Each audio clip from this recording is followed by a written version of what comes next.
Assalamualaikum warahmatullahi wabarakatuh. Alhamdulillah wahdah wassalatu wassalamu ala rasulillah. Allahumma salli ala nabi hashimi Muhammadin wa ala alihi wa sallim tasliman.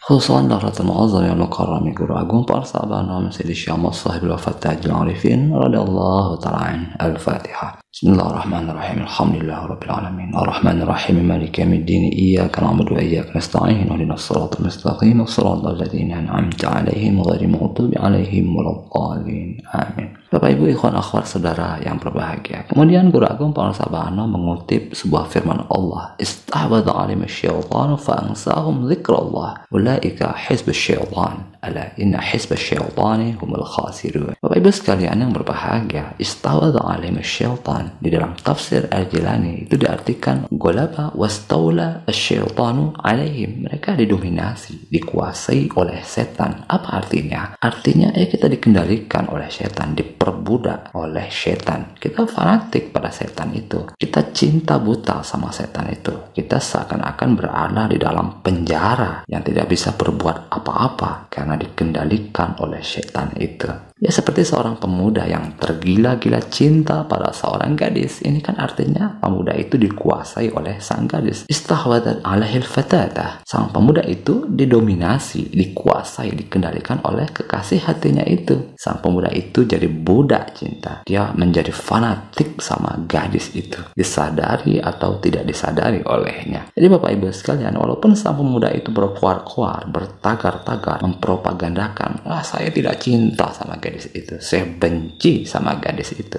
Oke lah, akan tetapi ketika malam menjelang kesunyian menjadi begitu syahdu, alam batin bawah sadar terbuka lebar. Sang pemuda itu pun bersenandung, berbisik, "Kasih, begitu besar kerinduanku padamu, begitu sesak dada ini karena hasrat untuk melihat keindahanmu." Ya begitu. Kenapa? Karena sang pemuda itu telah dikuasai oleh gadis pujaannya itu. Dia jadi fanatik, dia jadi dikendalikan oleh kekasihnya itu, disadari atau tidak disadari olehnya. Ya sama saja kalau kita telah dikuasai oleh setan, lalu kita mengatakan, wah setan itu jahat, setan itu jelek, setan itu negatif, setan itu harus dijauhi. Ya percuma, tidak ada gunanya sebetulnya kita berkuar-kuar, bertagar-tagar, membuat propaganda, menjelek-jelekkan setan. Bila pada kenyataannya kita dipenjara oleh iblis, oleh setan. Istahwadha alaihim syaitan, dikuasai oleh setan. Kenapa demikian? Karena sesungguhnya setan itu tidak bergerak di badan ya Bapak Ibu. Setan itu bergerak di batin. Di batin bawah sadar kita utamanya. Jadi setan itu bergerak sangat lembut, sangat halus di batin bawah sadar kita, bergerak di ingatan bawah sadar kita, di pikiran bawah sadar kita. Nah ini yang repot Bapak Ibu sekalian ya,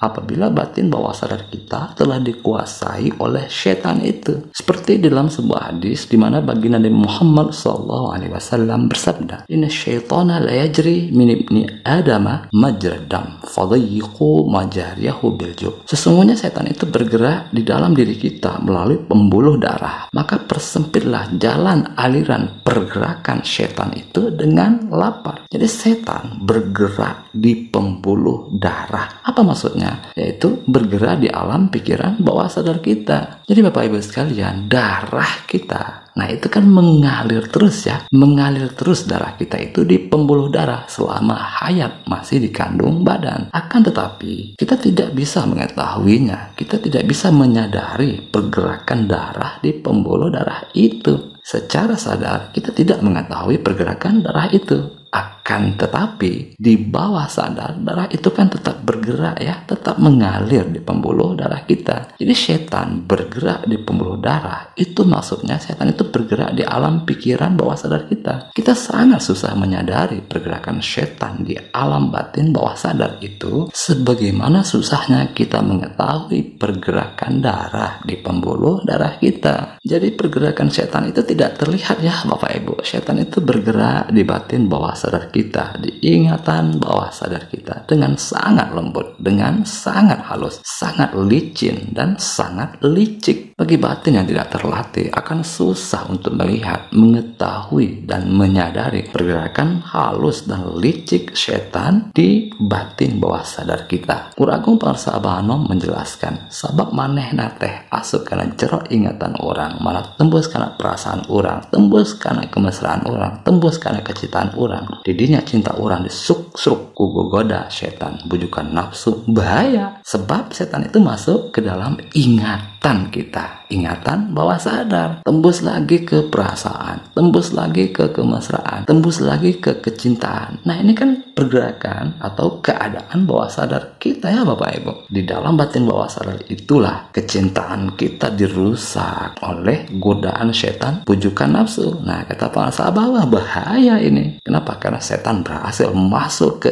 inti pusat kemanusiaan kita. Bapak Ibu, ikhwan akhwat saudara yang berbahagia. Jadi setan itu bergerak di dalam ingatan kita, di dalam pikiran bawah sadar kita. Maka kalau ingatan pikiran kita itu liar kemana-mana, belum caprek ngalir ngidul, nah itu tanda tergoda setan. Itu tanda kita berhasil diperdaya, dikuasai, didominasi, dikendalikan oleh setan itu. Jadi setan itu mewujudnya, bertenggernya, memanifestasinya di ingatan batin bawah sadar kita, di ingatan batin yang ngacaprak ngalir ngidul itu, yang goplah itu. Kemudian seperti di bulan Ramadan penuh berkah sekarang ini, tentu kita sering mendengar hadis baginda Nabi Muhammad SAW yang beliau bersabda, "Idza ja'a Ramadan fatahat abwabul jannah wa ghallaqat abwabun nar wa suffidatis syayatin." Ketika bulan Ramadan itu datang, setan-setan dibelenggu. Jadi setan-setan di bulan Ramadan itu terbelenggu, terantai. Apa maksudnya setan itu terantai, terbelenggu? Karena kan Bapak Ibu sekalian, di bulan Ramadan itu kan kita puasa ya. Karena puasa kita pun merasakan lapar. Seperti di dalam hadis tadi, fadaiku majariahu bilju, persempit pergerakan setan itu dengan lapar. Kenapa lapar? Karena lapar itu melemahkan fisik. Lapar itu menjadikan badan kasar ini menjadi lemah. Kita jadi malas berpikir banyak, jadi malas ngalir ngidul, jadi malas kita menyimpangkan pikiran bawah sadar kita kemana-mana. Sehingga setan yang biasanya bergerak di pembuluh darah itu, setan yang biasanya bergerak, mengganggu, menggoda di pergerakan ingatan dan pikiran bawah sadar kita itu menjadi terbelenggu, menjadi kewalahan, menjadi kesusahan, menjadi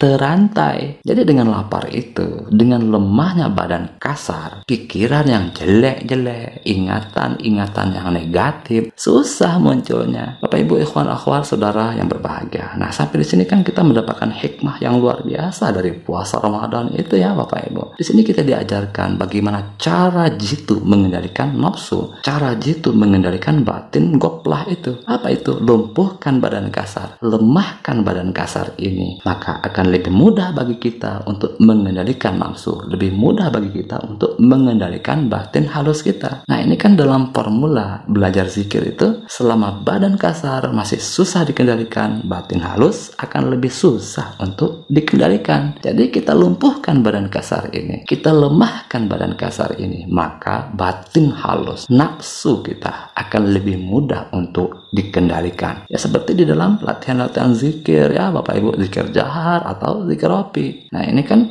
merupakan latihan khusus untuk mengendalikan batin dan ingatan bawah sadar kita yang goplah, yang mudah ngablung, ngacaprak, ngalir ngidul itu ya Bapak Ibu. Karena itu fokus latihan pertama sekali tidak pada pikiran-pikiran yang goplah. Fokus pertama sekali latihan kita adalah melumpuhkan badan kasar ini. Kita harus mampu mengendalikan badan kasar kita sendiri. Ya misalnya setelah sholat fardu itu kan kita harus zikir jahar. Nah, nanti banyak pikiran-pikiran yang muncul tuh, sampah-sampah pikiran, ingatan-ingatan bawah sadar yang ngablung, ngacaprak, ngalir ngidul. Tiba-tiba teringat kerjaan, teringat Android, teringat janji. Bahkan kadang-kadang ingatan-ingatan bawah sadar itu bersembunyi, tidak jelas wujudnya. Nah, di sini bila kita tidak mampu mengendalikan badan kasar kita, kita tidak memaksakan badan untuk duduk di atas sejadah setelah sholat itu untuk mengamalkan zikir jahar, kita terbawa dengan memori memori-memori bawah sadar yang bermunculan, maka nanti kita akan langsung berdiri, beranjak meninggalkan zikir jahar. Nah, ini kan sangat disayangkan ya Bapak Ibu, kita otomatis kehilangan kesempatan untuk mendidik dan membina batin spiritual kita. Karena seharusnya kita paksakan duduk, kita kendalikan badan kasar ini, kita pantek, kita paku badan kasar ini di atas sejadah, walaupun berat, walaupun tidak mudah, karena diganggu oleh ingatan-ingatan bawah sadar, diganggu oleh sampah-sampah batin bawah sadar itu yang ngablung ngacaprak ngalar ngidul. Tapi memang proses awal latihan pengendalian diri itu ya badan kasar ini, kita paksakan badan untuk duduk di atas sejadah, kita paku, kita penjarakan badan itu di atas sejadah. Dengan demikian kita tidak kehilangan kesempatan untuk mendidik dan melatih batin halus kita itu. Jadi ini proses awal pengendalian batin ya Bapak Ibu. Ya sama seperti puasa tadi, kan lapar, lemah badan itu.